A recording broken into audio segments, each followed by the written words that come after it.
திரு பெருமாள்மணி, நீங்க விவாதத்தை பரபரப்பாக்கணுங்கிறதுக்காக சொல்லி டு ரியலி மீன் இட் இந்த கூட்டணி ராஜதந்திரத்துல விஜய் தான் மேலோங்கி இருக்கிறாருன்னா? ஏன்னா நான் அப்படி நினைக்கிறேன். இழப்பு தானே அவருக்கு. காங்கிரஸ் வரலையே, பனையூர் பக்கம் வரலையே, காத்துட்டு இருந்தாங்களே. இல்லை அவங்க காத்திருந்தாங்களா இல்லையாங்கிறது ரெண்டாவது விஷயம். ஆனால் இந்த ஆட்சி அதிகாரத்தில் பங்குங்கிறத முதல்ல சொன்னது அவங்க தான். நாங்கள் ஆட்சி அதிகாரத்தில் பங்கு கொடுப்போம்னு சொல்லியிருக்கோம். No takers. No takers, correct. ஆனால் அது நீங்கள் ராஜ்யசபா தேர்தல் இன்னைக்கு வாக்காளர்களை வேட்பாளர்களை எடுத்து பாருங்க. முதன்முறையாக 6 வேட்பாளர்கள் அறிவிக்கப்படுகிற ஒரு சூழலில் இன்றைக்கு 3 பேர் அனைத்து இந்திய அண்ணா திராவிட முன்னேற்ற கழகம், திராவிட முன்னேற்ற கழகத்திலேருந்து 3 பேர், ஏனைய கட்சிகள் 3 பேர். இதுவரைக்கும் இப்படி என்னைக்காவது சூழல் இருந்திருக்கா? கொடுத்துருக்காங்களா? அன்புமணிக்கு கொடுத்துருக்காங்க. இல்லை, 1 அல்லது 2 இருக்கும், அதிகபட்சம் 1 அல்லது 2 இருக்கும். ஏன்னா நீங்கள் தமிழ்நாட்டினுடைய ராஜ்யசபா வேட்பாளர்களுக்கு ஒரு சிறப்பு இருக்குது. நீங்கள் இந்தியா முழுக்க இருக்க ராஜ்யசபா வேட்பாளர்களை நீங்கள் எடுத்தீங்கன்னு வைங்களேன், அவங்களோட ஒரு சராசரி சொத்து மதிப்பு 100 கோடி 200 கோடி இருக்கும். ஆனால் திராவிட முன்னேற்ற கழகம், குறிப்பாக அனைத்து இந்திய அண்ணா திராவிட முன்னேற்ற கழகம், ரொம்ப சாமானிய ஏழை எளியவர்களை அல்லது பெரிய அளவில் இது போன்ற பின்புலம் அதுவும் பொருளாதார பலம் இல்லாதவங்களை ராஜ்யசபாவுக்கு அனுப்புறத வழக்கமாக வச்சுருந்தாங்க. ரொம்ப சர்ப்ரைஸாக கூட இருக்கும். அவங்க கேண்டிடேட்ஸ் யாருன்னே தெரியாது, ரொம்ப எளிய பின்புலத்தில் இருப்பாங்க. கட்சியினுடைய இது நான் இப்போ சொல்லலை, நீங்கள் 92 ஒரு பட்டியல் தெரியுங்களா? ஐயா ஆஸ்டின், ஐயா ராஜன் செல்லப்பா, ஐயா முத்துமணி, அப்போல்லாம் இவங்க அவங்களோட 30 வயதுகளில் இருந்தாங்க. அப்போ அது பரபரப்பாக பேசப்பட்டது. ஏன்னா ராஜ்யசபா ஒரு முதியோர்கள் அவையாக பார்க்கப்பட்ட ஒரு இடத்துல ரொம்ப இளம் வயதில் அன்னைக்கு அம்மா அனுப்புனாங்க. அப்புறம் நெல்லை மாவட்டத்திலேருந்து ஐயா சவுந்தரராஜன், அப்புறம் ராமநாதபுரத்துலேருந்து ஐயா நிறைகுலத்தான், இப்படி நிறைய பேர். அப்போ தமிழ்நாடு ராஜ்யசபாவுக்குன்று ஒரு வரலாறு இருக்குது. அதில் தேர்வு பண்ணுறதுல இருவரும் தலைவர்களாக இருந்த ஜெயலலிதாமாவாக இருக்கட்டும், கலைஞரையாவாக இருக்கட்டும், ரொம்ப கவனமாக இருந்திருக்காங்க. இன்னைக்கு ஏன் நீங்கள் இவ்வளோ தூரம் விட்டு கொடுத்து போறீங்க? கூட்டணிகளுக்கு அதிகம் போனதுக்கு காரணம் விஜயா. இன்றைக்கு இந்த தேர்தல் எப்படி மாறிடுச்சுன்னா 234 சட்டசபை இடங்களையும் 6 ராஜ்யசபா இடங்களையும் சேர்த்து பங்கு வச்சு தானே கூட்டணியை கட்ட வேண்டியதா இருக்கு. இல்ல விஜய் எங்க கான்ட்ரிபியூட் பண்றாருன்னா, இப்ப நீங்க இதே காங்கிரஸ் இன்றைக்கு இவ்வளவு தூரம் நெருக்கடி கொடுத்திருந்தா திமுக முன்னாடி அவங்கள ரொம்ப சாதாரணமா வெளியே அனுப்பி இருப்பாங்க. ஏன்னா அவங்களுக்கு இன்னொரு கூட்டணி ஆப்ஷன் இல்ல. இன்னைக்கு ஒரு கூட்டணி ஆப்ஷன் இருக்கு. ஏன் இவ்வளவு தூரம் பேச்சுவார்த்தை நடத்தணும்? 2 முறை ஐயா கே சி வேணுகோபால், பல முறை மேலிட பொறுப்பாளர், அதற்கு பிறகு ஐயா அவ்வளோ ஃபர்னிச்சரை தூக்கி போட்டு உடைச்சு வெறும் 3 தானே எக்ஸ்ட்ரா வாங்கினாங்க. இல்லைங்க ஐயா, நீங்க இவ்வளவு விஷயங்கள் ஏன் இவ்வளவு நீண்ட உரையாடல் ஏன் நடந்ததுன்னு பாருங்க. நான் என்னன்னா இல்ல இது how is it Vijay's gain? ஐயா இப்போ அவர் இவ்வளவு நீண்ட உரையாடல் ஏன் நடக்கணும்? உரையாடல் நடக்குது, சரி, எல்லாம் சரி. அதனால என்ன பிரச்சனை? அடுத்த வாரம் அடுத்த உரையாடலுக்கு போய்டுவோம் நம்ம. சரி, இது நாளைக்கே இத பேச மாட்டோம். இது அடுத்தடுத்து வரக்கூடிய கூட்டணி கட்சிகளோட பேச்சுவார்த்தையில இது திமுக காங்கிரஸ் சார் நீங்க தாவேக இழந்திருக்கு. ஐயா நீங்க ஜீரோ சம் கேம். ஐயா இது இன்னைக்கு இப்படி தெரியும். நாளைக்கு இதே உத்திய 2 முன்னேற்ற கழகங்களும் அவங்க கூட இருக்கிற கூட்டணி கட்சிகளோட நெருக்குவாங்க. இல்ல பெருமாள்மணி போன்ற அரசியல் ஆய்வாளர்கள் ஸ்லாகிக்கலாம். கிரவுண்ட்ல என்ன அதனால? ஐயா நாளைக்கு மத்த கட்சிகளுக்கு இது நெருக்கடிங்க ஐயா. நாளைக்கு சரி இடையில வர போற தேர்தல் பாருங்க ஐயா, காங்கிரஸ் 3 இடங்களை அதிகமாக பெறுவதற்கு எவ்வளவு போராட வேண்டியது இருந்தது. அதனால விஜய்க்கு என்ன லாபம்? நான் என்னன்னு சொல்றேன், அவர் ஒரு கண்ணுக்கு தெரியாத ஒரு ஃபேக்டரா இங்க இருக்காரு இந்த பேச்சுவார்த்தையில. அவர் இருக்கிற காரணத்தினால தான் இந்த பேச்சுவார்த்தை இவ்வளவு நீண்டு கொண்டு இருக்கிறது. இப்ப இதோட தாக்கம் என்னவா இருக்கும்னு பாருங்க. இன்னமும் 2 கூட்டணிகள்லையும் 3 பேருக்கு மட்டும்தான் இடம் முடிவாயிருக்கு இல்லைங்களா? 3 பேருக்கு மட்டும்தான் சட்டமன்ற இடங்கள் முடிவாயிருக்கு. மற்ற எந்த கூட்டணியிலையும் எந்த இடமும் இன்னும் முடிவாகல. அப்படிதானே? அஇஅதிமுக கூட்டணியிலையும் இன்னும் இடங்கள் முடிவாகல, திராவிட முன்னேற்ற கழக கூட்டணியிலையும் இன்னும் இடங்கள் முடிவாகல. அப்போ ஐயா எடப்பாடியா இருக்கட்டும், ஐயா ஸ்டாலினா இருக்கட்டும், பேச்சுவார்த்தையில் இன்னமும் கடுமை காட்டுவாங்க. இடங்களை விட்டு கொடுப்பதில் இன்னமும் கடுமை காட்டுவாங்க. ஏன்னா அவங்களுக்கு ஒரு விஷயம் தெரியும், ஐயா விஜயை நம்ம களத்தில் போய் பார்த்துக்கலாம். முடிந்தவரை 2 பேருமே அதிகமான தொகுதிகளில் தான் போட்டிடணும்னு நினைப்பாங்க. அப்போ நீங்க இந்த காங்கிரஸ் இவ்வளவு 1 மாதம் நீண்ட இந்த பேச்சுவார்த்தை ரொம்ப சாதாரண விஷயம் இல்லை. அது கூட்டணி பேச்சுவார்த்தையிலும் தாக்கம் ஏற்படுத்தும். தாக்கம்லாம் சரி, நம்பர்ல தாக்கம் என்ன? ஐயா இன்னமும் மற்ற கட்சிகளோட பேச்சுவார்த்தை இருக்குல்ல.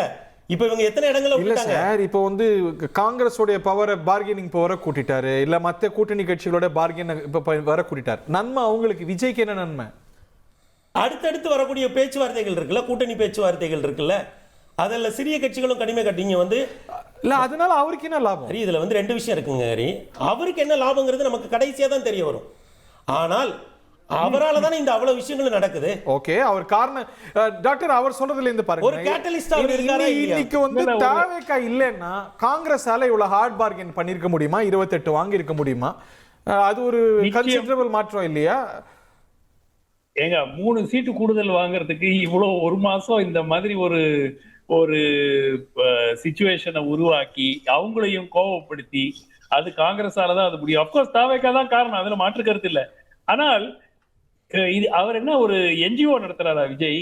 மற்றவர்கள் எல்லாம் வாழ வேண்டும்னு நடத்துறது அனுப்புறதுக்கு அவர் ஒரு அரசியல் கட்சிங்க. 1.5 வருஷமா ஒவ்வொரு மேடையிலையும் சொல்றாரு, எங்கள் தலைமையை ஏற்று வருபவர்கள் முதலமைச்சர் வேட்பாளராக ஏற்றுக்கொள்பவர்களை உடன் கூட்டணின்னு. ஒரு கட்சி வரலையே, ஒரு கட்சி சொல்லுங்க. இல்ல பெரிய கட்சிகளையும் கூட்டணி பேச்சுவார்த்தை முடியட்டும் டாக்டர். கூட்டணி பேச்சுவார்த்தை முடியட்டும். நீங்க சார் முடிஞ்சிருச்சு கூட்டணி பேச்சுவார்த்தைகள் இரு தரப்பிலையும் கிட்டத்தட்ட கூட்டணியில மொத்தம் 3 விஷயம் இருக்கு டாக்டர். கூட்டணி உருவாவது, இடங்களின் எண்ணிக்கை, தொகுதிகள் 3 இருக்கு. இப்போ கூட்டணி தான் உருவாயிருக்கு, இன்னும் இடங்கள் எத்தனைன்னு முடிவாகல, எந்தெந்த தொகுதிகள் அப்ப உடைஞ்சிட்டு பணிவர் போங்கறீங்களா? சார் நிச்சயமா மாற்றம் நடக்குங்க. என்னங்க நம்ம இவ்வளவு அரசு ப்ராஸ்பெக்டிவ் கேண்டிடேட்ஸ் யாருக்கு இல்ல? அப்படி வர்ற கேண்டிடேட் யாரு சார்?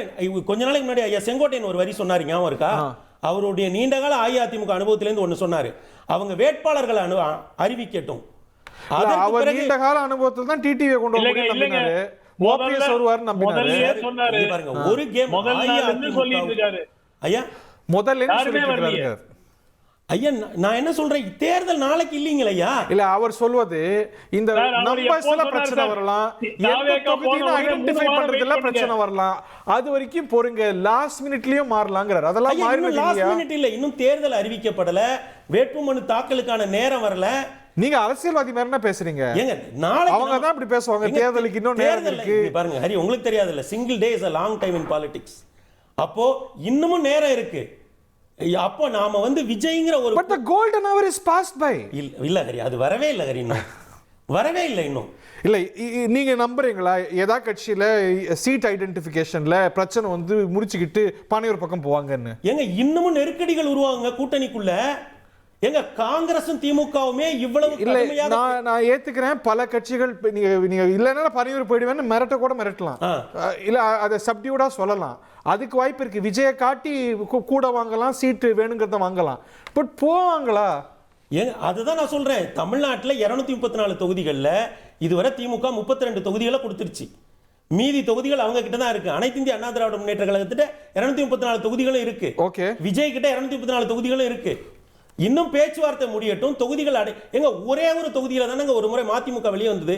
சங்கரங்கோயில் தொகுதியை அவங்க கேட்டாங்க, திமுக கொடுக்க மாட்டேன்னாங்க. மதிமுக கூட்டணியை விட்டு வெளியே வந்தாங்களா?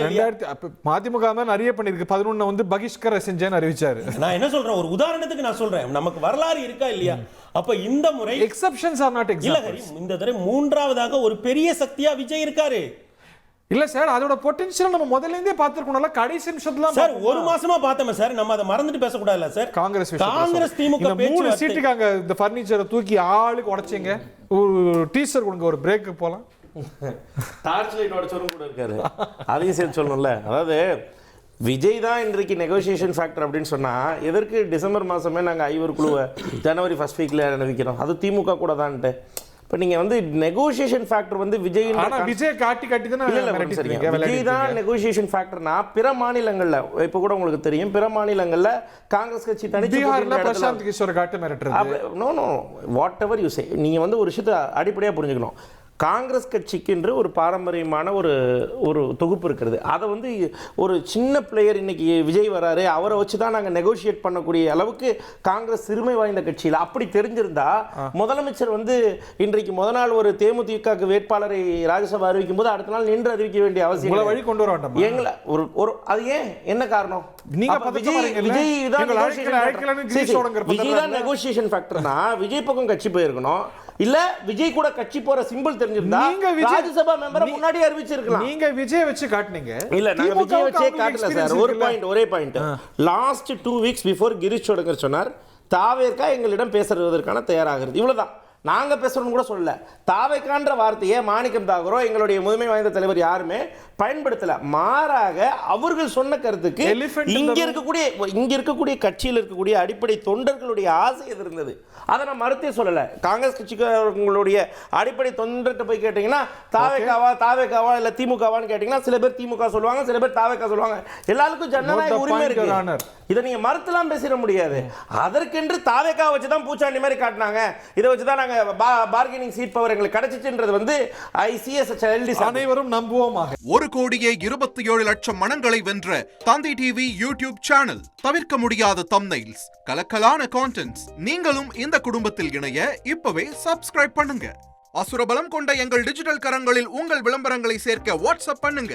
893988883778. Email advtthanditv@dttv.in.